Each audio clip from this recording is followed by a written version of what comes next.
The Marty McFly of F1, Fernando Alonso, will unretire and make his return to Formula 1 in 2021. It's back to the future for the 38-year-old Spaniard who will replace Renault F1's departing Daniel Ricciardo. Alonso retired from the sport in 2018 but never said never to a return. The Renault F1 team is a familiar environment for Alonso.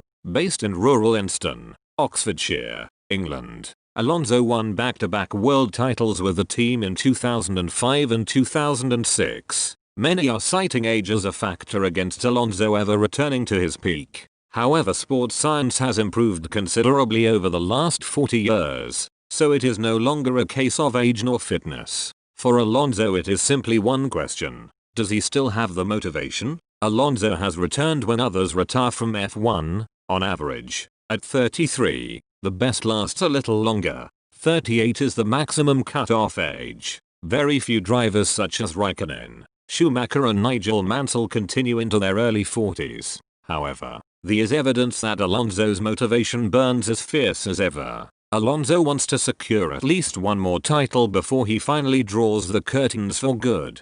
Can Renault F1 give him the car in which to do so? Alonso is one of the great drivers of his generation. At Ferrari he drove above and beyond the capabilities of the car provided to him, often delivering results which shouldn't have been possible. Ultimately, Alonso's time at Ferrari went unrewarded. Alonso decided to leave and rejoin McLaren, where he endured a miserable 2 seasons before calling it quits. And now he has returned. The Spaniard has a reputation for being forthright. He demands the best because he will always give better than he receives. It is impossible to truly know the depth of his reputation. Journalism often hides the truth to feed a particular narrative. Nevertheless, like Marty McFly, Alonso is going back to the future to make a new future, one that has yet to be written. Alonso is ready and fully aware of the challenges that await him. Speaking to the media after announcing his return, he said, "The stopwatch is the only thing that matters, not the age.